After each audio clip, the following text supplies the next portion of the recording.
as we step on the mic, man, you notice the difference. Heavenly blessed with the melanin, baby, you know that we winning. No time for the long talk, got 120 on the clock. Wednesday 8 through 10, all the bad vibes better stop. Cause you gotta come with that energy. Casual convos, baby, come down and just sit with me. Lil' Coco be spitting that remedy. Casual convos, baby, come down and just sit with me. You better take this shit serious. She dropping knowledge on head and it's free for the play. Tap in right now if you curious. We got the ham radio going lit every age. We go from people to family to pilots. Stay with me if you got something to say. You know it's important if we go acknowledge. Speak on the business and get out the way. What you gonna say about my mama? She winning, you rockhead. Hello, welcome to the Casual Convo Show, where we have conversations about topics that affect the community's personal and business relationships. We always have the casual convo, so you don't have to have the tough convo. I am your host, Coco, and with me is my amazing DJ extraordinaire, co-host, Boscoe from the Bronx. What up? You looking real studious tonight. What's going on? What's this? I think I'm going to change my game up a little bit. Okay, you got the little. Where you going? Well, I was doing some recording, so I'm That's what recording is. That's the look. Yeah, that's the albums. The system is up here. Okay, well, I see where the stuff was coming from, but we ain't gonna get into that. But let me just say this: I'm glad I kind of got my voice back because last week, I guess it threw many off. But we're not gonna get into that. So I'm now hoarse. It's getting so if I had some raspy moments, I'm still kind of getting my voice together. Still got a little slight cough, so I'm gonna mute it. So I'm gonna put that disclaimer early again. And probably later in the show for those who, may need to catch it. So just to make sure I'm getting over a cold. Anywho, so we're going to do things a little bit differently. So instead of Boscoe giving his thoughts, I wanted to give some thoughts, but I want Boscoe to kind of chime in at the end because so I had a couple of conversations within the course of the last time that we've met. And well, we spoke to each other. So a couple of the conversations were more so involved of, I feel like we avoid the deep conversations. We avoid the conversation of political, religious, and really debates that we should have based on, I don't want to offend anybody. I don't want to hurt anybody's feelings. Oh, that's too much. Or I don't keep up with X, Y, and Z because it's boring, right? Mm-hmm. I say this, the one thing I have to say to people who think that way is we always look at the algorithm for social media because everybody want to get popping. Change your algorithm for your mindset. Change your algorithm for the way that you think. So you should have the political and the religious and the cultural debates. It should be offensive because it should make you want to do your research and it should make you stand for something. We are the only community that I see this happen with, where we are so afraid to offend or voice our opinion or have something to say. When it comes to political, it's no reason that any of us should be left in the dark. There's so many laws, so many bills that are passed every day, and it's free to the public. The same way you can watch YouTube, you can watch it there. We do not get involved, we do not get upset, or we always got something to say about it hurting us. But you didn't have, when there are several forums such as like town halls, you can go to your city hall, all of these things to fight these bills, and they make it public because you can't say you didn't know. But it's not until it affects you personally that you want to start saying something or, they just doing whatever. No, we allow these things to happen. We don't educate ourselves enough. We are not in the know enough. And that's why a lot of things happen in our communities. And we have a tendency to trust one or two experiences, so to speak, of a situation and mark that as truth instead of doing our research of the wide demographic, not just of where we live, but outside of where we live and everything else. And that way we can come together. So I challenge everybody to change your algorithm, to change your thought process, whatever you use. We so busy worried about Beyonce tickets, Chris Brown getting high and everybody else, but we don't worry about we deem everything boring that really affects us of change. And we're the reason why we have the people in politics, in our communities, running our states, running our cities, all of these things, because you voting for them thinking, oh, I'm gonna just vote for them. It don't matter. It does, and you just don't know, and you can't get the right person in because you want to be ignorant. So that's just my thought for today. So I took over Bosco thoughts. So I just wanted to put out that challenge. And I don't like when people be like, I know you know because you keep up with it. Yeah, but you should know too, because the same platforms, we all let's watch the same platforms, but we all watch things that feed our thoughts, our own one-dimensional way of thinking. Change your way of thinking. You're not always right. I'm not always right. We should have debates of perspective to gain perspective and understanding, and then maybe we can come to solutions. That's all I got. Ain't got no more. I want to add on to what you said because you nailed it. I don't think so much that we're scared. I think, yeah, I think that's part of it. And what Mike said, we've been killed for speaking on these issues, so that means we need to stop because we've been killed because of these issues. I mean, when Black Lives Matter went on, everyone saw me. I was front line. I led a whole march of 1,000 people, and I took a gas can to my face. They didn't shoot the freaking gas at the ground. They shot it at me. But I figured like I told my niece, I said, I may not be coming back. I gave her my car keys and everything because sometimes you have to have a martyr for people to get it. You gotta lead. We are a society that gets with trends. And this is why I talk about this generation. When I say this generation, I don't mean the younger people. I mean society in a whole. The younger people can lead, but you still need the elders to guide them. They're doing what they're doing what they think they need to do, and so be it. More power to them. But we still need elders let them know, hold up, take this way, so they don't make the mistakes. But see, the problem is we're letting them lead, and we're following, not helping them lead, and that goes on us. It goes on my generation. It goes on the ones below me and the ones below them. I mean, and it hurts the ones below them. We got to show them so they know which way to go rather than just following. See, in this society, this generation, when I say generation, I mean society, everyone's getting onto the same thing. It's like the Me Too. Nothing against Me Too, because people who abuse other people sexually, they need their asses whipped. But people were just jumping on stuff. This is why I have a war with feminism so much. So many black women with the feminism, but I would say, what has it done for you? But make you hate us. Yes, there are some bad us in the bunch. No denying. I'm the first man to tell you there's some bad us, but not all of us. There's a lot of us who are down for you, but you can't alienate us. Just like we have a lot of misogynist men. But our community likes to get on the bandwagon, rather than say, look, 20, 30 years ago, we did die when we stepped forward and spoke up. But you know what? If you go back to the 80s and the early 90s and further back, we made a change. We were making progress. People gave it. Medgar Evers, Malcolm X, Martin Luther King, we can go down the line. They made progress. They gave their lives so we can move forward. But we stopped when the 2000s came. Slowly but surely. And now, look at the red boots. Excuse my language. But that's the most fuckery shit I've seen. But we're jumping right on top of it for attention. And we've become a society that wants attention. You want attention? Go out there and make something happen. You can get all the attention you need, and you're going to make a difference. That's the issue. Shout out to my man Larry Pofolk Williams. I will always say, don't call out haters, because you're giving haters that platform. So now he says, for now on, he's not going to call people haters. I'm going to call them non-believers because they don't believe in me, but I'm going to show them. I said, that's how you need to look at it. Make them believers. Don't make them haters. They don't believe in you, but when you succeed, slowly but surely, they'll come to you, or they'll take your model and say, damn, he did it. Mm-hmm. Let me do it. And that goes to what you're saying about change the algorithms. Let's change the process. That's why I'm always harking on. It was a time when we didn't have a platform to speak. So the media and everyone was able to say anything they wanted to say about it. We were violent. We were this. We were that. Now that we got a platform, we still do the same thing they did. Like I said the other day, give a man Give a man a check, a black man a check, he'll jump off a building.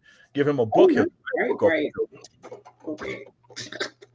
Yep. All right, before we go to the next part and get into the show, I said I wasn't going to touch it because I'm trying to ignore it, but I'm going to just say this. Mm-hmm. The main issue that I have is what I speak on from week to week. We full of excuses of why we can't do something. I'm sorry, I'm struggling with the mic, but yes, we make excuses of why we not unified, why we not doing this. Oh, this thing happened. Yeah. Comments such as what's being said now is the problem. We make excuses, but we don't have solutions. We use excuses and make excuses to evade the problem. And that's the problem. We're consistently Whataboutism. making excuses for why we don't do or have certain things. But like you said, we don't pay attention to those people who didn't make excuses and still did something to try to take change. And then we took all of that in vain and did what? We spit in everybody's face who fought and died for us. Like we all said, people died for these things. Okay, they killing people, they doing whatever. Again, if you don't stand for anything, what do you stand for? We don't stand for anything. That's why our schools are shut down. That's why our kids are the way that they are. That's why society treats us the way that they are, the way that they do. And the image that we have is because we make excuses. That's all I got. So when you don't stand for something, you fall for anything. Keep it moving. That's all I got. So, but this falls into this subject we got coming up falls into what we're saying. Yeah, but Mike says, we never had unity, but Yeah, that's why we had a whole bunch of communities that got burned that's the mindset of today's generation. However, that's the algorithm I'm talking about. Got to change it. Mindset. So with that being said, Justin, we got a short video to go into today's topic, which is money management. We talked about it briefly last week, and we wanted to dig a little bit deeper into it. I'm not an expert. I'm here to learn. I've learned some things.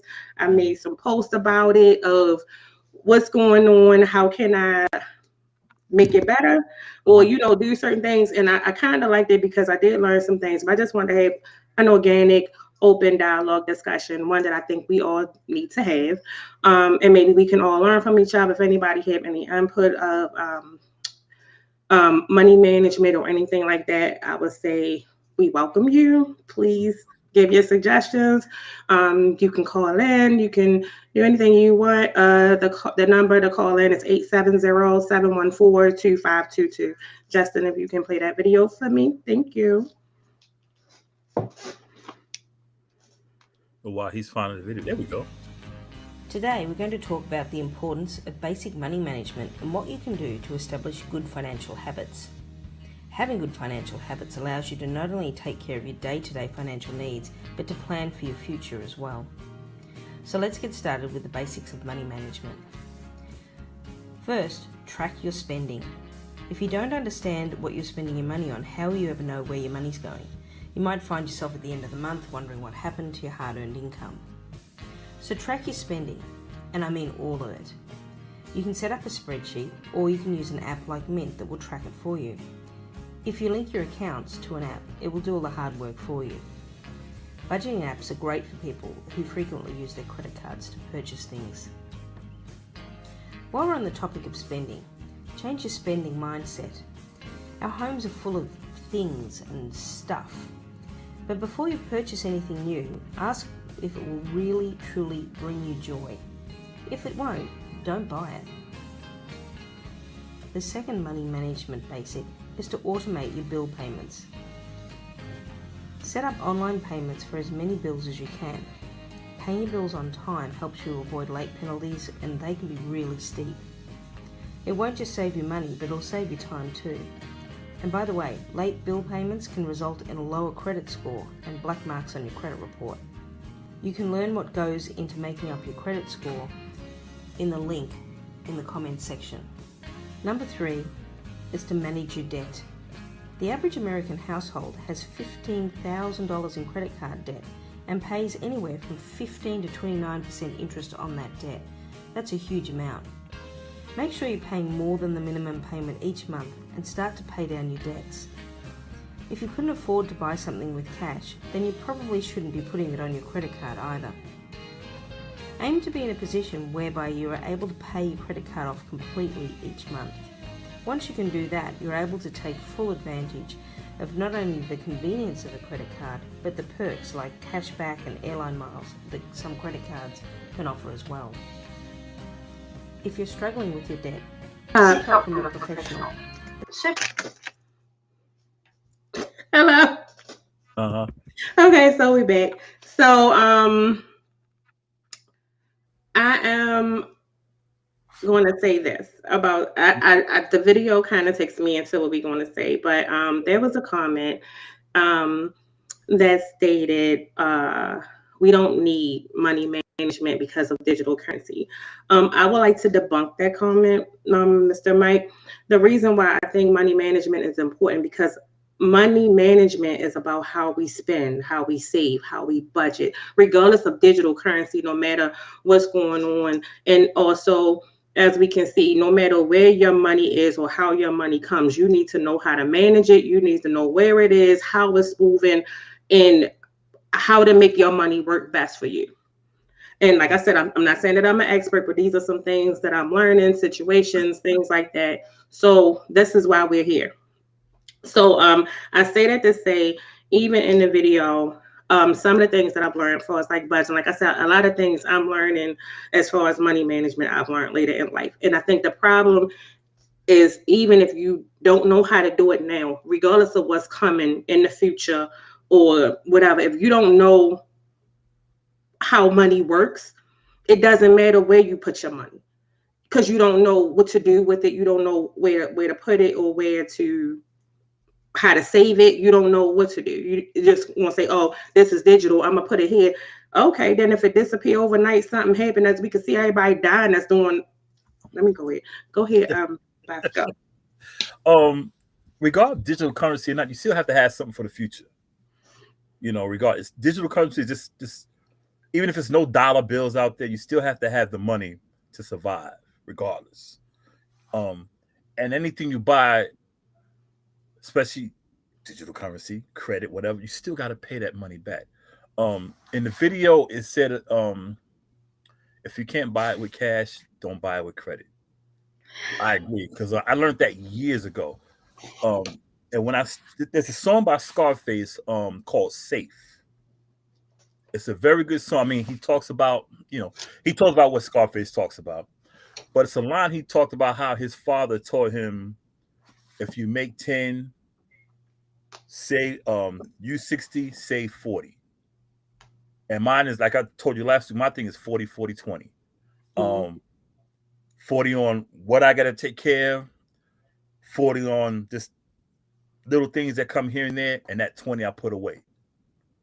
I think the other one is like 50, 30, 20. They say 50 for necessities, 30 for just playing around, and 20 for, to save. However you do it, do it. I don't know how far I got to look at our little thing to see where we're at, but Pretty good. we got to get out this defeating thing when we can't do it. Even with no cash, you still have to pay.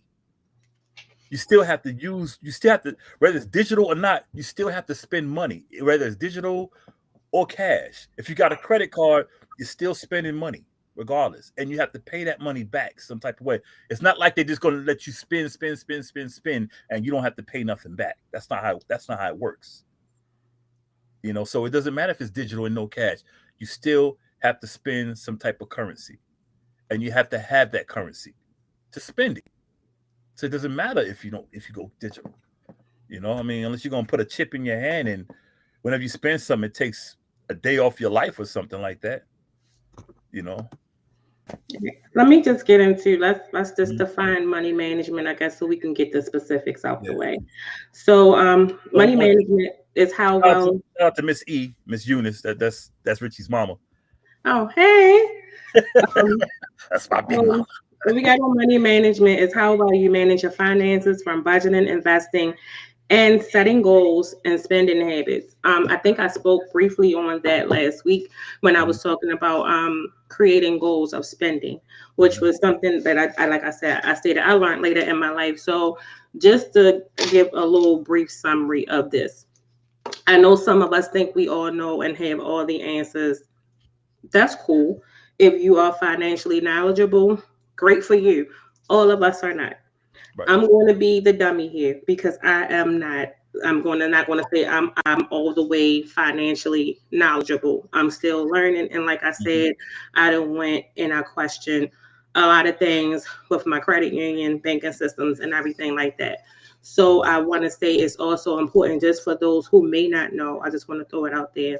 Um, and this is something that I talk to my children about, which I think we need to have these conversations with our children at different ages. And the youngest age that we can start teaching kids about money, um, according to data or whatever research, is 3 on up. And then by the age of 9, they'll start to develop habits, so to speak.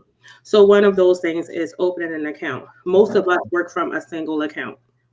Um, but a lot of us don't know it's safe or good to have multiple, at least 2 savings, 2 check-ins, and whatever. We can get into the other pieces, whereas one could be your savings for your emergency, one could be your savings for your major purchases. And then with the checking accounts, for me, I use one for bills and one for my spending limit. But the way that I create a budget is I had to do my checks and balances, my needs and my wants, right? Right. And a lot of times when we talk about spending, a lot of us don't record how we spend or track our spending because we know we're going to get another paycheck, which we consider working or living paycheck to paycheck. So that's because you can replenish it. And I know I mentioned last time, I think we were talking about like relationships or something. And people always like, oh, I'm gonna buy this, I want the Louis bag, and they want these great gifts. Let's just say Valentine's Day, right? Everybody was looking for gifts, diamond rings, necklaces, Birkin bags, Jordans, Tom Ford, everything. But no one who was in a relationship said, hey, babe, forget that gift. Let's take this money and invest it into something. Let's take this money. We're going to be together. Let's invest in something and grow. That's what we mean when we say money management, making smart decisions with your money and allowing your money to work for you. Whereas though you just not, oh, well, I'm going to replace it because I got this money coming in. And one of the reasons why I said I'm not highly materialistic. Do I own some things? Yes. You all do. But I'm not like, oh, it's not a must have for me. And then I think we don't think about major purchases. Our major purchases should not be a $3,500 belt. That $3,500 could be towards ownership, like a home, land, or whatever. Your major purchases should be your investments. Um, I'm probably jumping the gun, but I just kind of want to get it out there because I know you're gonna take it. We always do. So So we're one good. of the things that I did, and I know a lot of us don't take advantage of, is our credit unions and our banking institutions, which a lot Right. of people don't like, and some people like, I don't trust banks. Me either. Me personally, the credit union is the best for me. But a Yeah. lot of times we don't utilize the resources for our banking institutions and our credit unions that we should. Not, yeah, we know we can go and pull money, take money, deposit, do all of those things. You might want a loan, boom, I'm going to go do that. But when it comes to what investments based on your spending, and when your bank statement hits and when they send it to you, it's so that you can track your spending, track how much you're saving, what's going on. We're going to get into some other things about the savings thing later. But they also have resources of investing. Like coming up, we're going to talk about CDs, money markets, things like that. They have people that will schedule appointments. I got one coming up based off of this conversation about where to put your money or what's the safest place or to educate you. And they also have classes, whether it's online, different things like that to work with you to do these things. But before we get there, we want to talk about protecting your social, your credit, and all of those things, because a lot of those things we don't teach our young ones And I'm going to attest, like I said, I'm going to be the dummy because a lot of things I did not know. And I hate when people think people know. They don't. Yeah. But I'm here to tell you, my next man, baby, we good. You hear that, Shaka? If you're out there. Listen, trying to tell you. I mean, you can take it from there. I know we got a lot to cover. I'm trying to just get it in, but you go. Yeah. Straight up. I want to send a shout out to Chucky Palmer. He's another Patriots fan. So I guess you might like that. What up, Hey, Chucky? Karen. Look, I had to come off me. And Noah Armstrong. That's my dude. Him and his wife are great. I mean, shout out to his wife Sue. Yeah, I'm glad to see those two showing up too. I'm like, wow, we're really expanding out there. You know what I mean? Yeah. Oh, I thought, my bad, Chuck. I thought you was a Patriots fan. My bad. Oh well. You should have stuck with the Patriots. You should have. My bad, Chucky Chuck. My bad, bro. Yeah, a lot of people they don't really look into the stuff. They think they living for today. And okay, you're living for today, but with that, things happen. Like you can walk out the door anytime and something major might happen to where you might not be able to work. And you want to have some money to sustain some type of living until you can get back on your feet and stuff like insurance, but we'll talk about that in another show probably.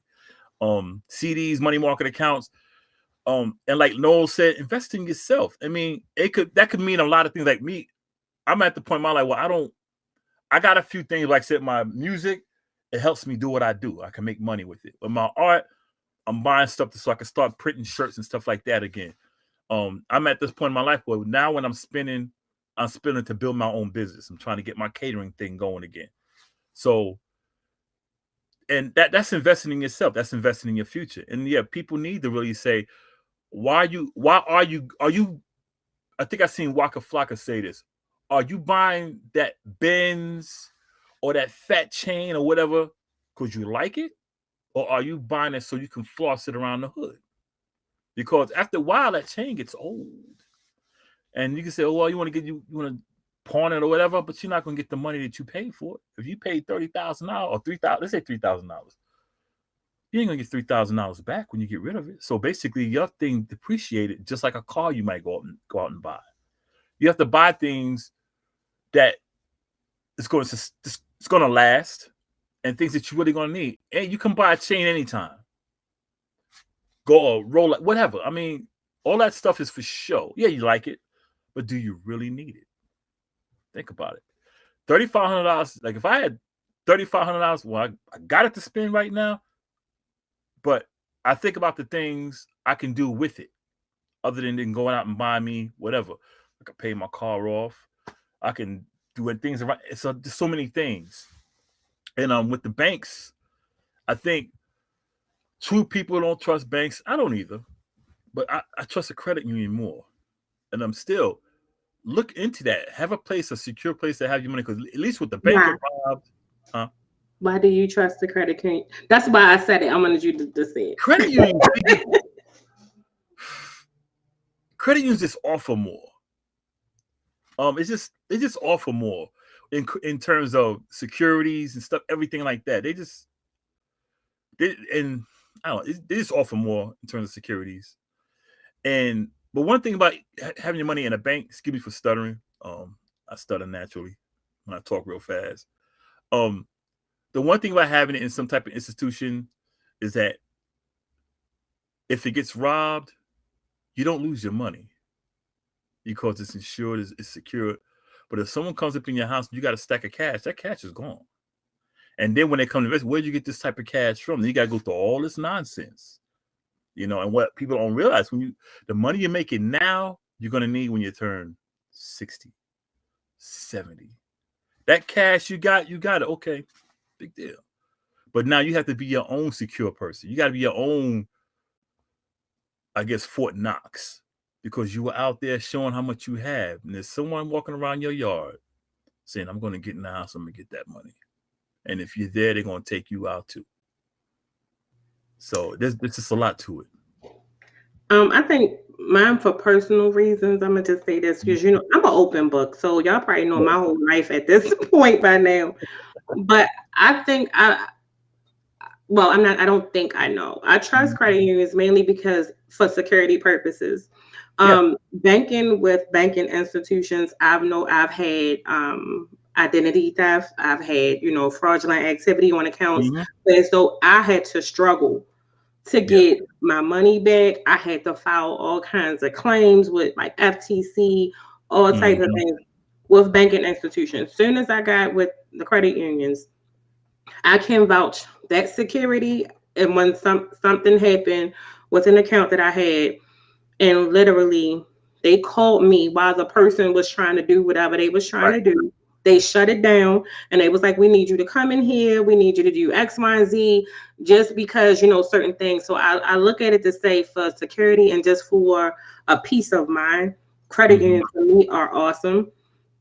And I Yeah. mean, also, as you said, for us, like the resources and benefits of having them, for us, like interest rates, and also, I feel like they work with you more for as your money and managing your money of how you're spending, or even if it's like you want to make a purchase, they might be saying, hey, you I don't think you can.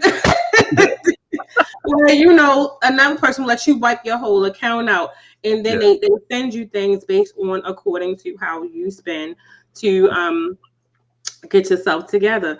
But yeah, I'm sorry. Just wanted to chime in on Yeah. that. For people who don't know what FTC is, the Federal Trade Commission, they will, like you said, they're like right there with you, and they protect you, man, and they'll let you know Nobody can do anything. They will shut me down. Let me tell you, right, I had it right. before everything happened. Prime example, remember what just happened with like Bank of America. Bank of Yeah. America was one of the first banks I've ever banked with, and that was the first bank that I had complete identity theft with. Same That was here. my My first mother one. did too. And then I had something else. So because of that, I'm completely flagged. So if anybody try to do anything, including myself, it's a bunch of channels you got to Yeah. go through. So please, Yeah. I mean, it's the worst, but it's also the best.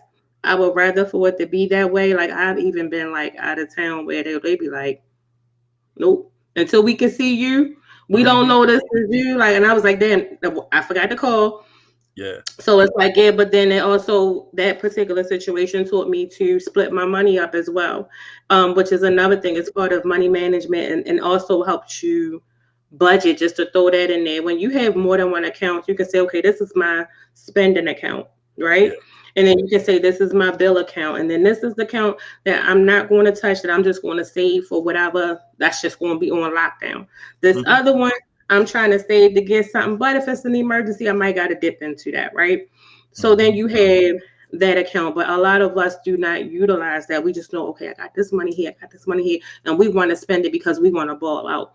That's what we're talking about when we mention managing your money. And are you spending because you have it, or are you spending because you really need it? Our community does a lot of excessive spending on things we do not need, Mhm. but we do not spend on what we should. And that particular thing is ownership. The amount of money that we spend on different things yearly, or even in a fiscal year or a fiscal period, if Mhm. you think about it, just imagine if you save them. I'm going to just challenge everybody. Let's just say whatever habits you have of spending that you don't need, whether it's takeout, whether it's you have a shoe fetish or something, you don't need that pair of shoes. Save Right. it. I would say do it for a month or maybe two. I'll even do it too. It could be coffee. It could be anything. Most of us, Yeah. I'm gonna say, our biggest thing is eating out. Do it for a Mhm. month or two. I'll do it with you. It could be a challenge, and we can see how much we can save. So when you see how much you can save, just think about if you can put that to owning a home, owning a piece of land, owning something where so we can have ownership Right. of something. Those are our investments. And like I can't. I'm sorry, I can't remember the person's name who said it. Invest in yourself, and Yeah. that's your spending. Like you can still live a good life, but just imagine if you go out every weekend or you doing this and you splurging $200 in a weekend, that could have been a plane ticket. That could have been a trip. Mhm. So just be cautious of how we spend. Shout out to Paul William Howell. That's my man. That's my OG locally. He's one of the guys who's out there trying to make the community better. Shout out to him. Glad he's in here too. Hello. Yeah, he's a real good guy. Real good guy. I think one of the problems we have is we're as a community, we're too hooked up on the Rothschilds and stuff like that. Oh, I'm not putting my bank on the Rothschild. You know what? Forget all that nonsense. You know, you have to do what you need to do. Oh, but they're gonna take my money. Shut up. Put your money in a credit union. You're gonna wait 20, 30 years for these Rothschilds to do whatever you're gonna do. And it makes me so sick. I'm like, look, you're trying to build for you, you're trying to build for your family, you're trying to build a generational wealth. Stop with the conspiracy stuff. Yeah, they do exist. Yeah, the Illuminati, all this stuff. Yeah, this stuff been around for centuries or whatever.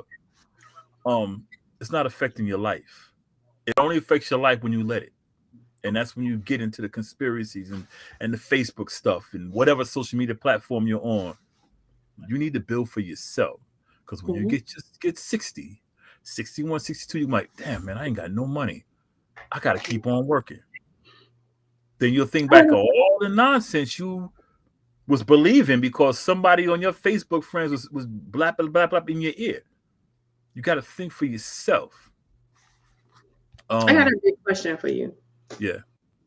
So I know because you mentioned family, and I briefly mentioned teaching our children, I think it all starts. One question you asked last week was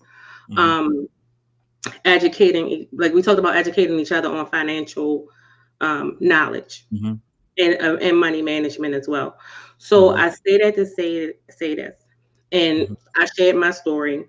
Yes, my family knows how to make money and do all these, but a lot of things wasn't passed down. So kind of learned on it on your own. So I say that to say you can have people, we can have, I think these conversations are good for people who may not know. And we always assume people know because of your age or whatever you do for a living or something like that. But a lot of times, most of us are reckless when it comes to spending money. So I just want to touch base on a family that is not financially literate, not knowledgeable or understand money management. All they know is to work. What happens to that family and what happens to that child? Oh, you asking me? Hmm? Oh! I told you. I thought she was making a statement. Well, actually, I don't want to mess the first name up. Blake. Financial literacy. I wish I learned a lot of these things early in life. Can I say me too? Because my life today will be a lot different. But I've your sister right there, Saskia. But the one thing, just before you answer that question, it's something that a nurse practitioner I worked with a couple of years ago, she told me, and it always sat with me because I was like, I don't feel like I'm where I should be. I should be this far in my career. I should be doing this, doing that. And she said, baby, everything you do in life happens exactly how it's supposed to happen for you. You are exactly where you are supposed to be. The thing is, you're teachable and you're willing to learn. As long as you're willing to learn, you're going to always get to your destination. Don't worry about other people's paths. So sometimes when we don't know something and we're teachable and then we learn it, we can take that and then we can pay it forward. And then that's how that each one teach one is a blessing. So a lot of times we can wish we would have known certain things at certain points, but I do believe, and I can say a lot of times we are exactly where we're supposed to be when we get the information that we're meant to receive. So that's all I got. You go. Ask that question again. My bad. So what happens to the family that's not financially literate or understand about financial management, like for us children, family, and upbringing? Well, I think if they're not financially literate, it's going to hurt those, in coming down to the generation because they don't know how to spend the money, they don't know how to manage money, they don't know what's important. They're going to think about, like I said, living for today, and that's the problem we have. I mean, I was lucky that when we went in school in New York, they taught us, like I said, we had business, economics, we had all that stuff.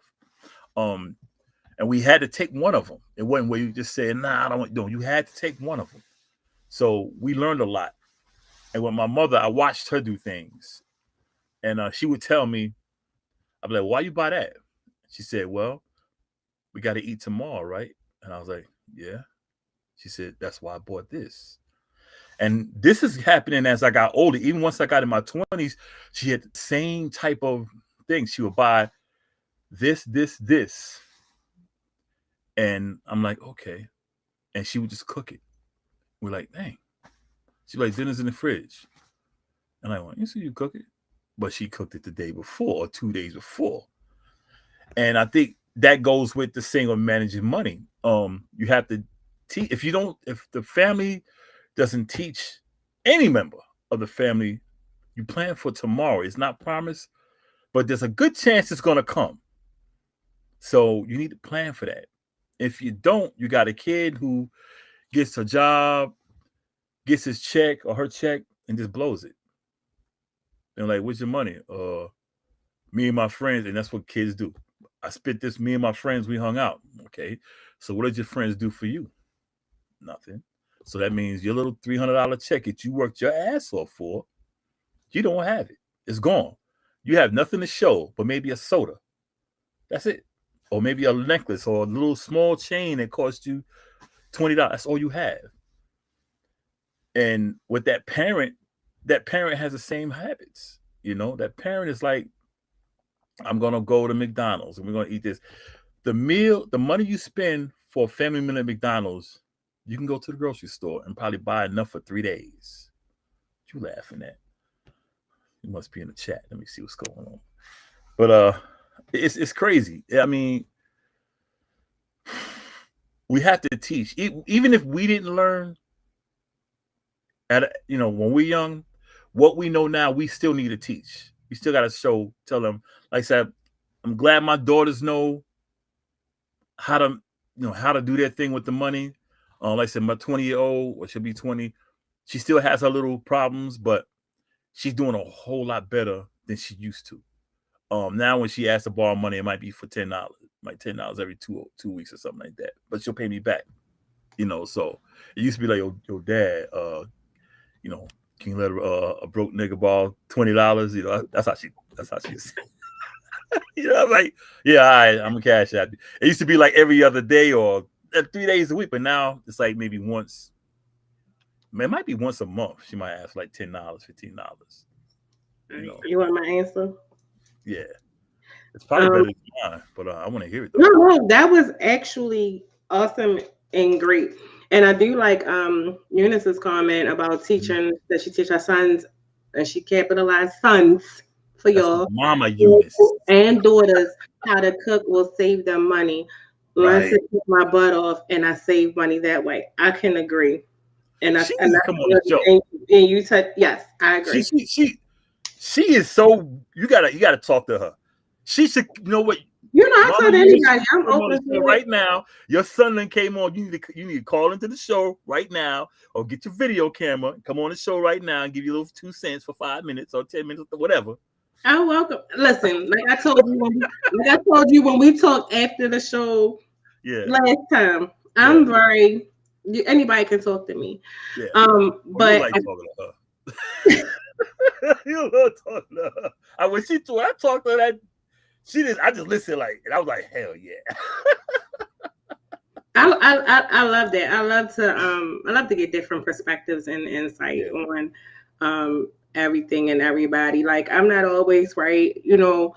I just think I'm gonna get into what I was going to say, but when it comes to communication, let me just say this. I'm never beyond reproach of where as though a person cannot say anything to me.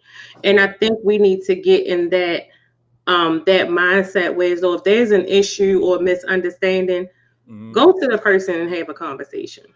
Right. If there's some type of misunderstanding, we have to get into a mindset as people and as a community to have constructive and effective communication with each other, to learn.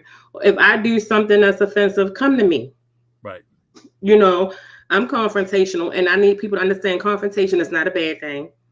Right. Confrontation is addressing the issue. I'm never going to be disrespectful. I'm never going to do any of that. But talk to me. It's okay. My DMs, my phone, all of that stuff is always on.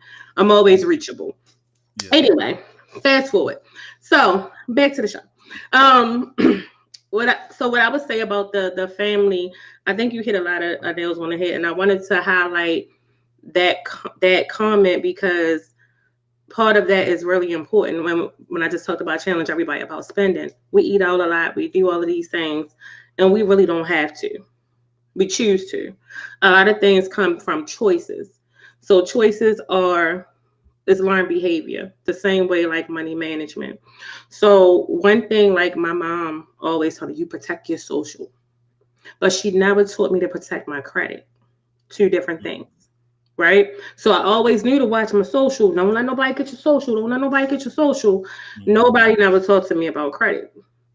So if I didn't understand credit, being a young mom, how could I teach my children about credit? Only thing I knew was my family got good jobs, they got money, they got big houses, nice cars, we lit. So I knew I had to work. Right. And I've always worked. So I think in our communities we are groomed to work, but we're not groomed to understand money. Other cultures understand money and how to make money work for them, which we'll get into going into the second half.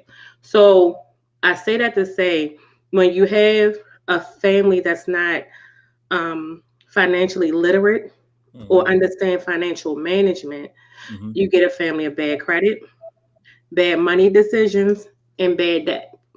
Right. And then once you started to learn it, you trying to clean it up and do all of this other stuff and then it's like, damn, if I'd have known this then, a lot would be different. So you hear a lot of us say that, but I also think it's never too late. It's never too late for change of anything. So that's what I see when I see a family that's not knowledgeable. They just working to make ends meet, but nobody talks about what happens if you get laid off. What happens if you lose your job? What happens in the event of an emergency? Because you were never taught to save. Right. Like I said, I was taught to protect my social, and I was taught you always work for what you want. So I always work for what I wanted. So there's a difference, and you get what I'm saying, in the conversation and the lingo, where other cultures, they literally walk their children and their family through money management and the banking system and how to make their money and investing and saving. It's just us that just spend recklessly. Right. I agree. Wholeheartedly, I agree. Um, it's a shame because the money we spend on miscellaneous stuff is crazy, and the bad part about it is when you try to eat out. So what? Okay. I'm sorry. Okay. Go ahead. Oh, see So that? we have is that Miss Eunice coming in? That's Richie's mama. Oh, that's my homie mom. Hey, Yeah, mama. Richie's mama. That's our matriarch right there. While we waiting for Here? Mrs. Eunice to come on, I guess she's in the backstage waiting to come in. I'm gonna read some of the comments. Paul said he's scared to eat out. Thank God for queens in my family that taught me how to cook. I agree with that. Yeah. I went to the one she said, teaching our sons and daughters how to cook will save them money. Learn how to cook my butt off, and I save money that way. Some of them are, do you have any new ones on your end? Someone said Navy Federal Credit Union is great. I'm sorry, I gotta scroll. Noel said invest in appreciating assets, land, gold, CDs, bonds, depreciating assets, cars, clothes, etc. are a trap. True wealth is generational. I agree. But also when it comes to gold, I learned a little bit about the gold thing. So that was great. We talked about that last week. Actually, I think you mentioned it. Yeah, still got some stuff going on with that. Look, my uncle was very diligent and like niece. Yeah. And I was like, first I was like, no. And he was like, trying to, and I said, okay, I listen. That's one of them things I didn't touch. And I'm glad. So Yeah. I think we need to really get knowledgeable of where we can put some money, even if it's a couple dollars, and let it sit and Yeah. watch your money. And that's what people mean when they say let your money work for you. We don't understand money. We We don't. think we make money, and then if I put it in this, and then we want a quick flip with everything. You know, We that want to put that's what our I'm money getting into at. something, and then we want to see tomorrow it done made double, and then we want to pull it out because we want to go get some other stuff. No, I'll be looking for the stuff. I'll let that sit right there. Mm-hmm. Next year, I'm gonna see what that's doing. Mm-hmm. We don't. That's what we. When I say we don't understand money, we don't understand how money works, and other parts of society understands that we do not know how money work. You know what? We're too much influenced by our own people. Cause see, like notice how when you do try to say, "Hey, you should do this with money," say, "Man, don't tell him what to do with his money. That's his money." We always pocket watch other people when we're just trying. When on one side we got pocket watches, those who say, um, "Oh, don't worry about what he got. He got me." And we got the other half say, "Yo, why don't you put it here? Get out that man's pockets." Like I said, these are the ones who it's the ones who the Be ones the who are ones that y'all fall in love for, because I'm still trying to figure out. Like me and Tiff, oh, if Tiff watching this, sis, I got us. We're trying to figure out why we still single because we gotta be the cheapest girlfriends ever. well Like not that. It may be no because y'all not bullshit. going for the Like my okie doke. thing is, I don't listen. Let me Maybe y'all tell you not going for the something. okie doke. Y'all not going for the guy who has the money and trying to throw it in your face just to get you. That You know? doesn't move me, but is it nice? Yes. However, I think the thing that I would want to say is it's kind of like guys say they want all of these things, but when you get with the woman that's not trying to hit your pockets, that's Yeah, the woman you don't want right. because she want more substance. And I think when you have women like that, my thing is okay. If I'm on a mission of investing and saving, and I'm trying to build something, that's what I Mhm. mean. You spending all your money on me right now. That's not us building. Let me see what you invest in because I'm trying to learn from you on that. And And then see, if we really want to go out and we want to do some stuff, let's go. Let's take a trip. Let's do some stuff. Yeah, we can maybe go out to eat and all of that other good stuff. But at the end of the day, let's dig a little bit deeper. I'm gonna say biosexual, so it don't matter.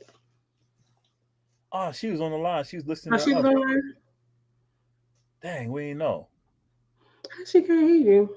Miss Eunice, if you still out there, call back. We didn't know you was on the line. Well, they couldn't tell you and we didn't know. So call back. We gotta get I you mean, on if here. we call back, let's put it. Actually, can you send her the link? Yeah. That might work better. And she can come in on the second half, I guess. Yeah. Yeah, get that right quick. That would be awesome to have her on the second half. Yeah. We can tag her right quick. That's all right because guess what? Yeah. My future husband, if you listening, baby, we gonna be rich. What? I'm like Oh Miss Eunice, I could. yeah.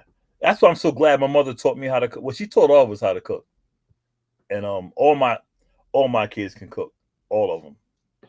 And I'm so glad. Um there you go. Come on back. Oh, Yeah. that's my boss. What's his name?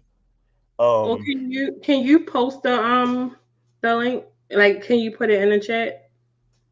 yeah, I'm trying to do Cause that. mine don't reach your people. It only reach Oh, no wonder. right. Okay, I didn't know that. Dang. So if I put the link, they won't see it. Okay, let's see if I get. Dang, it keeps. I'm trying to get it to. Yeah, that's what we're gonna do. You wanna take the last 5 minutes and we can get it on well after the break. I said just go to the break. So we got a whole hour. But we got the video for the break. It's Oh, only gonna be very minimal. So the oh, break is okay. like a little you know. Oh, okay. Yeah, my final thoughts into the break is basically we need to learn to read. Get some fun. I mean, you know what? You don't even have to in these days of internet. You don't even have to go pick out a book. Like I had a book called Finance for Dummies, and I read the book. I was like, oh shoot, and I got this book maybe 2003, and I read the book. I'm like, wow. You know, what's up, Mike? Mike, my dude, Michael Jerome Hall in the building. Speaking of books, there's a book my son. I'm gonna get the name of it. I'm gonna probably post it on my page, and I'll post it onto the casual, and I'll tag you in it as well. That is a book of that talks about investments. It talks about stocks, bonds, the money, understanding the money market, understanding when to let your money sit and when to pull. This gives you a better behind the scenes look Right. of it. So I'm gonna find that out, and then I'll definitely post that, and then maybe next week I'll also have Justin put it up during the show at some point, just to give people an idea of if you want to read more about it and become more literate financially and make your money work for you instead of just, okay, I'm gonna put my money in the savings. I think it's time for us to understand our money can do a lot, and we need to put our money in other avenues and literally let our money compound while we sleep. Yeah. Yeah. Oh, it's another thing before we go to break. Yeah. I kind of want if everyone can really look at the video that's going to play during the break. Yeah. Only because it speaks on something that's really, really important about understanding money and how to invest in your children with a small amount of money. And I promise y'all, I pray I would have known certain things. But let me tell you how my grandkids and my kids both will be good. Because I'm going to do it now. Because I looked into it and it can still be done.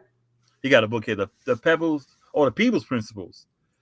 Tales and Tactics from the Entrepreneur's Life for a Winning Deal, Succeeding in Business, and creating a fortune from scratch. King Paul says our babies are taught to count in kindergarten by the time they begin the journey of financial literacy in the first grade. I agree. That is awesome. But I think it's a question that we were going to answer in the first half. I guess I can start it now. It was about, remember when I talked about starting at the age of 3? It still has to start, the foundation of it still has to start in the home. But then I also want to get into the importance of community resources as well. But we are at 8:59. Of course, we got to take little breaks. Ham Radio got to pay bills. Okay. Yep. Ham Radio got to pay bills. Justin, if you ready, can you plug us in and take us to the break to the video? People don't go nowhere.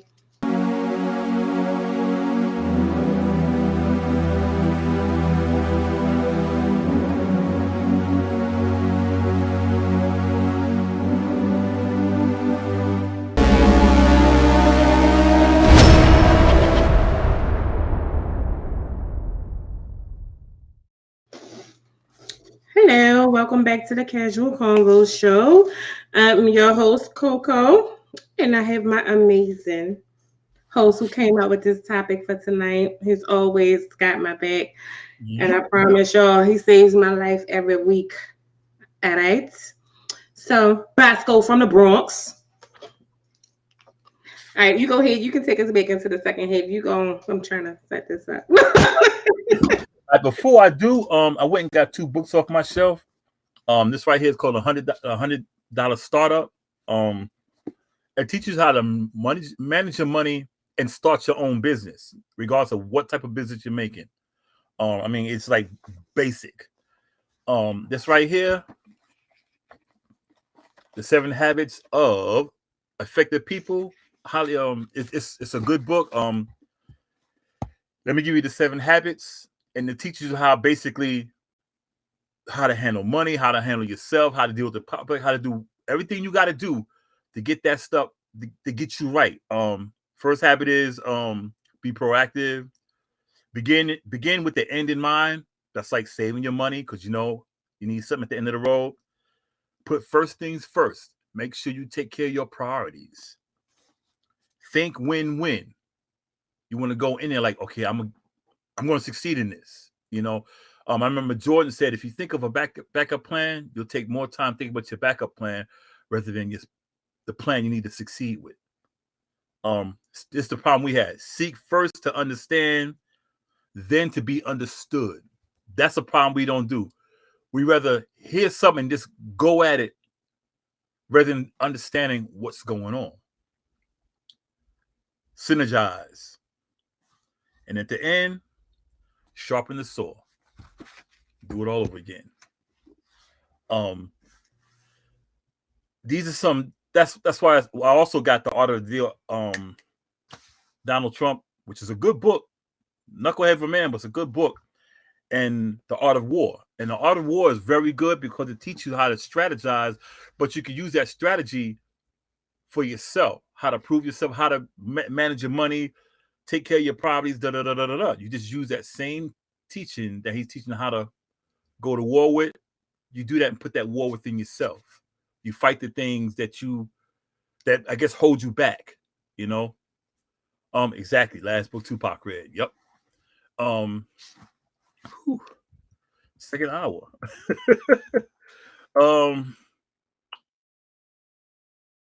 How early should, oh no, I'm gonna say, yeah, my bad. I was taking a deep breath. How early should money management be taught? And I think we mentioned by age 3, by age 9, child would have a positive money behaviors and understanding, you know, what's going on. Can I piggyback off of something before you go? Yeah. Because it was really important, because based off of like the comments and before I say that, I just want to say thank you and definitely shout out to all of our supporters who continuously support us every week. Everyone who has commented tonight, the comments have been awesome, even if they are like, you know, out the park. It makes you think. Yeah. Before I say that, I also want to say, I don't know if Mike Taylor is still listening. One of the things I appreciate about Mike grinds my gears. However, Mike makes you think, and he sparks the conversation that needs to be had, because if you disagree, you have to be able to back it up with him. Because he's definitely going to challenge your mindset, and I can appreciate that. So if he's listening, I just want to say that to him. But I do value everyone who watches and who tunes in, who definitely supports. And again, last week for you guys who tuned in, I was under the weather, but we pushed through, and I thank you guys for all the feedback and well wishes and prayers.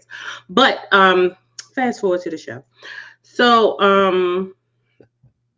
for the video that played prior to going to the musical break, I think those gentlemen touched on a lot of great things as far as money, and when I talked about we were taught to work. And remember how I said I was always taught you gotta work hard, work for what you want. You always work. Work has been embedded in our brains from eons to the beginning of time. We will work the hardest, but not benefit from our work.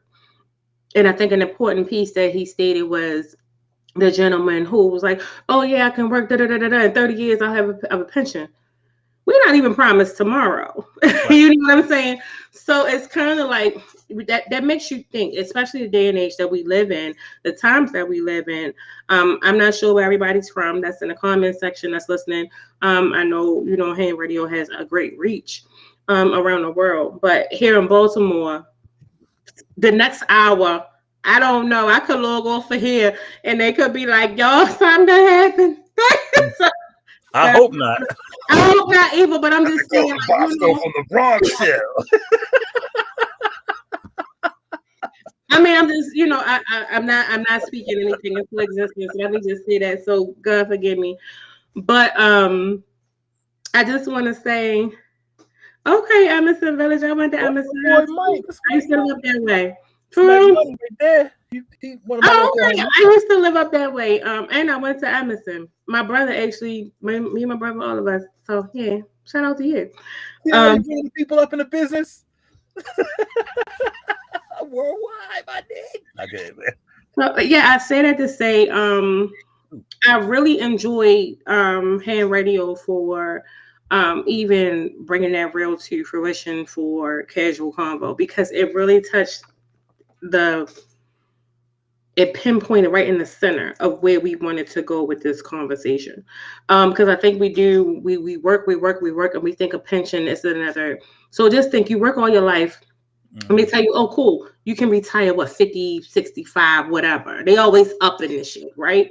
And right now, really, people look at, okay, retirement. What do you really have to look forward to if you're not already saving your money? Because retirement ain't shit.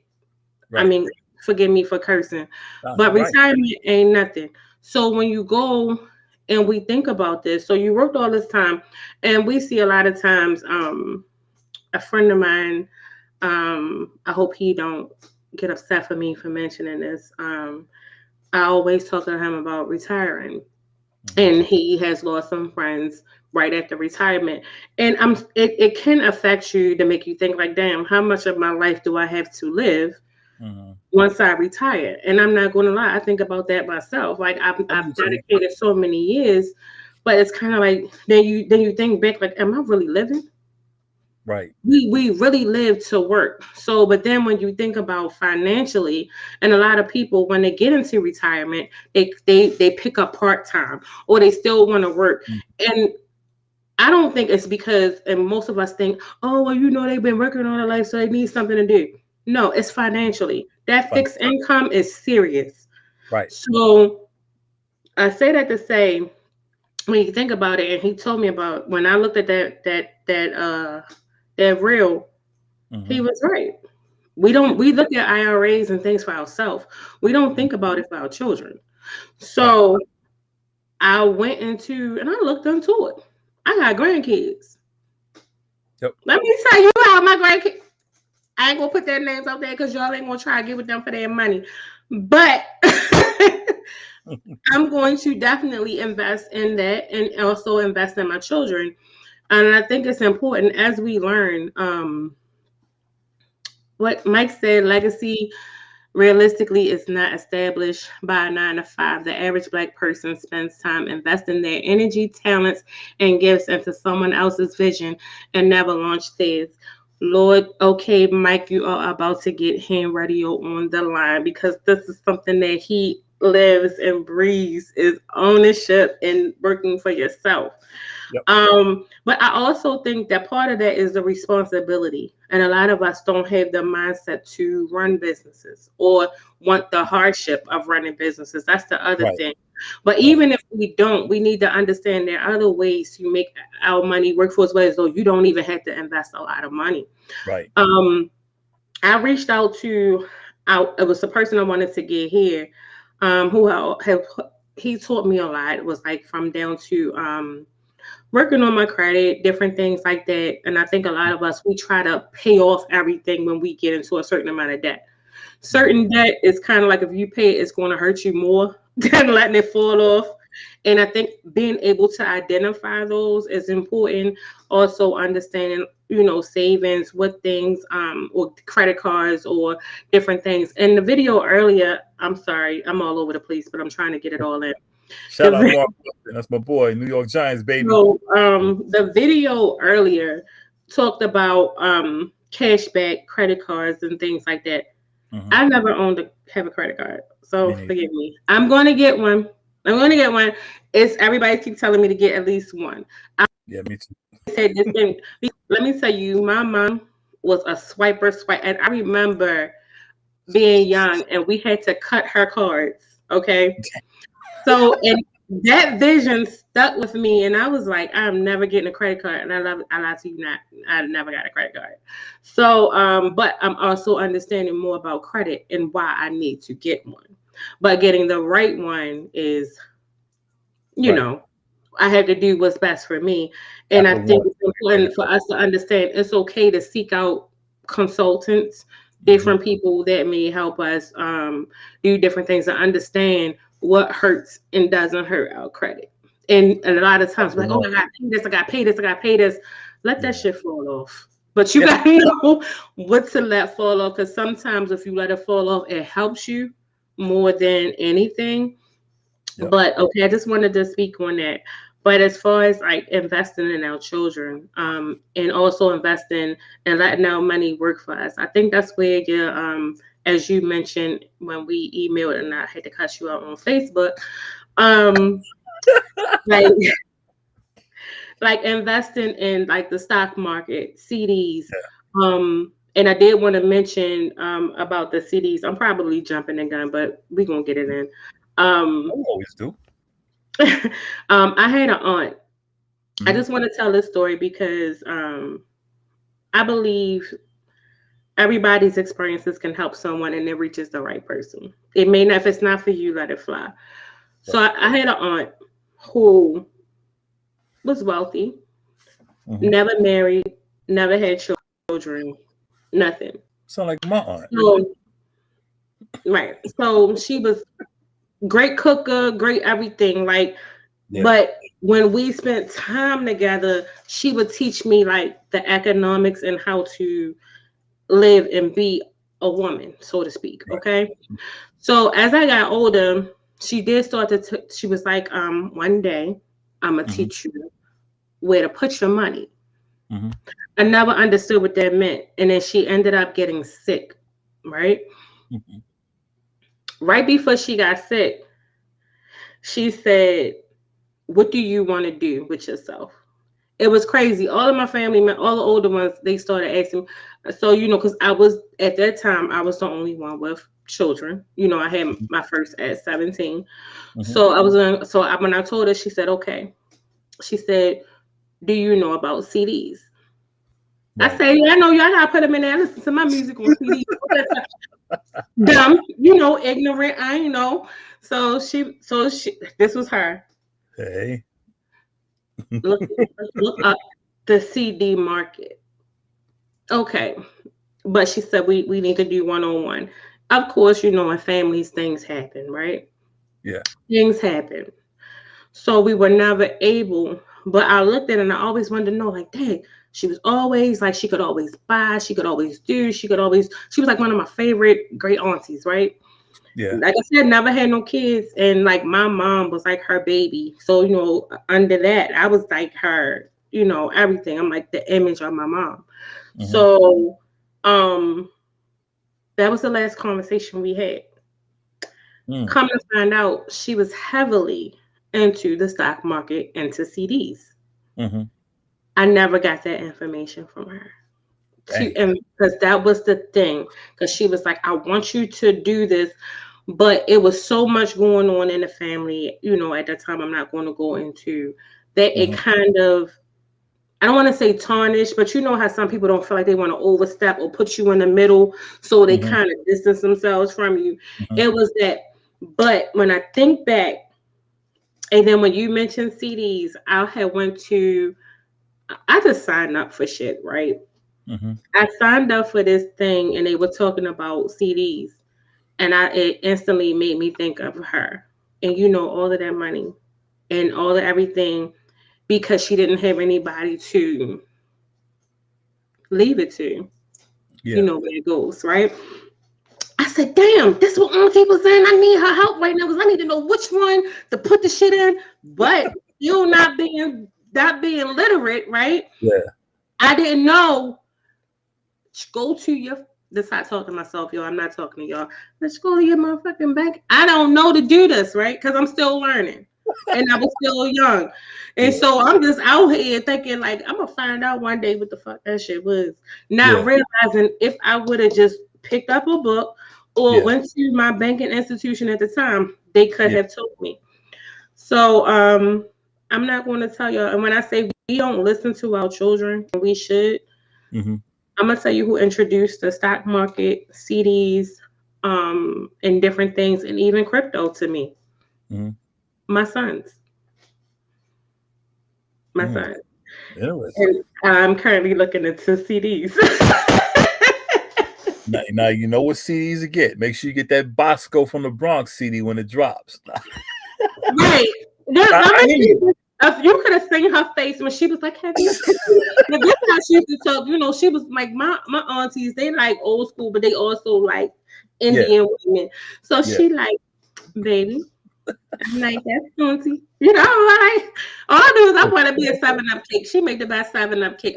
She was a baker like a mug, but she could cook her tail off. So whenever I went there, I knew I was going to be spoiled with the food. We was going to go out. She was going to bless me a little bit. You know what I mean? So she was like, baby, what you know about CDs? I was like, oh, auntie, I got my CDs right here. I listen to all, like, Wu-Tang, all them. All Hey, them. don't feel bad. I found out about stocks and bonds when I was in the military. Okay. I was sitting in the dorm and there's another guy in there. You know, I was 18. I think he was like 20, 21, little Italian guy. And he just doing stuff, you know, just writing stuff down on paper, looking at the newspaper. I said, "What you doing, man?" He said, "Man, I got stocks and bonds outside, man." And I said, "Huh?" He said, "Yeah." He said, "You get those bonds, you put the bonds in, the money for the bonds, you can't touch them for 6 months or a year, whatever." He said, "By Oh, the I'm time, sorry. I'm so yeah, sorry. I don't want to cut you. I just read this comment. I'm not oh yeah, gonna say the name because I'm not trying to put nobody out there because that's kind oh of like more than you can see how. That's my dude from up the block. I wasn't trying to. I was gonna read the comment, but I didn't know if you Oh, wanted his name just say attached. King Paul. That's why you go by King Paul. But I didn't want to attach him to the comment. That's cool. Don't worry. No, Man, some things are like personal. I'll be respectful. all right, but So it's an amazing topic because I just completed a call yesterday establishing retirement funds. Said that I've been on disability since 2013. I'm thinking I'm going to increase with retirement. And what? I can't, the word cut off. They what? Where we at? They something an increase with retirement from my SSI and created a check for retirement. Go figure. I just wanted to touch base off of that when it comes to SSI and retirement. A lot of times don't distrust the person that you talk to on the end. There are loopholes. Mm-hmm. I will look into that, Bosco. I'll send it to you. Okay. And Yeah. to see where the loopholes are because they passed a lot of laws. This is why I always tell people to pay attention to what's going on in Congress and listen to them bills that they're passing. They passed a lot of laws to get people that's on SSI, retirement, or the elderly increases in monies. Mm-hmm. But a lot of times they won't tell you that their money has been approved. Yeah. So you got to know about it. So I'll look into that and I'll send it up because you should get not only an increase in your benefits, but it should not be of cost to you. That's Right. the thing that they don't tell you. It's just a whole lot, but you really have to understand the laws and how to. You can always find a loophole. Mm-hmm. I'm not sure of your situation, but based off what you told me, there are some things that just recently passed that are actually in effect as of now. Mm-hmm. Whereas though you can get money and you may be owed money, but they're not going to tell you that unless you know. Huh? Yeah, send it to me and I'll send it to him. No Gotcha. problem. Or you can send it to him direct either way. I mean, I slide in everybody DM, so it's Yeah, okay. send it to me. I know you do. I heard about you. You better watch yourself.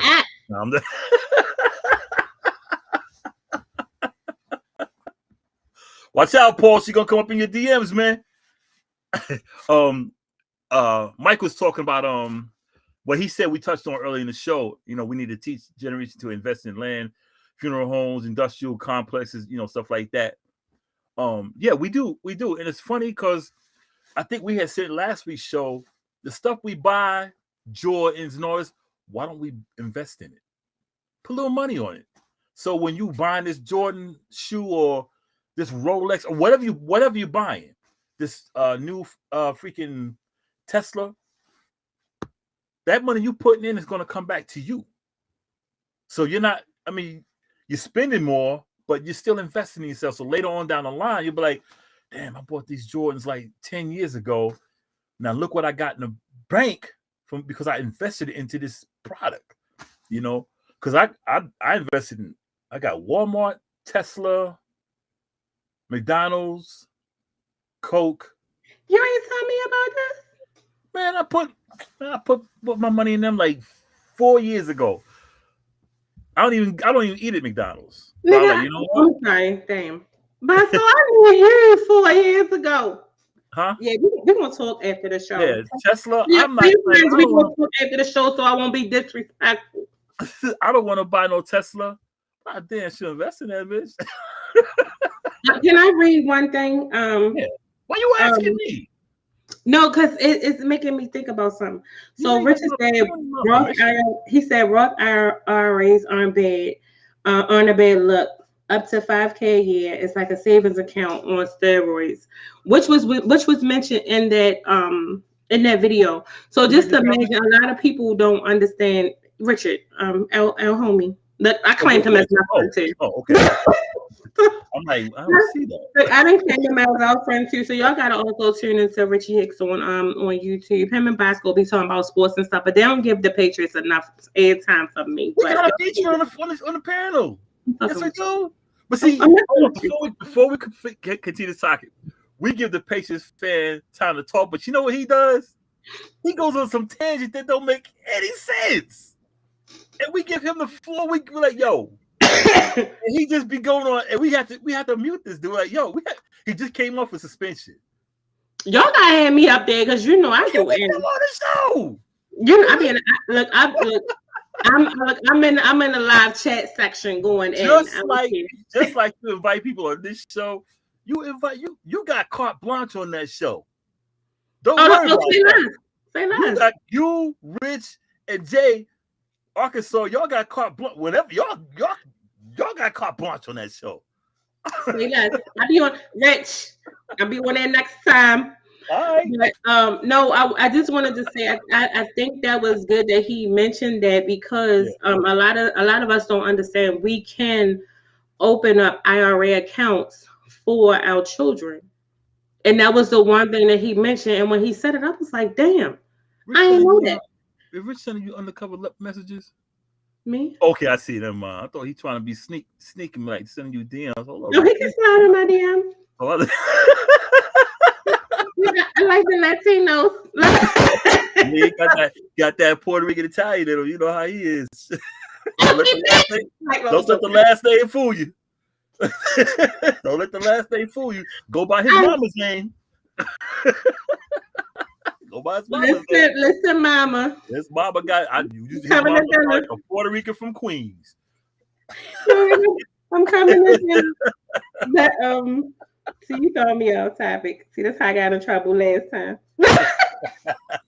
But no, I really did not know you could open up IRA. So when I seen the reel, so those of you who follow us on Facebook, there was a reel of the same video that went out, and I was like, damn. It costs a dime to open even. I asked. You know me, I started calling. You thought I was joking. Like I took this topic so hard.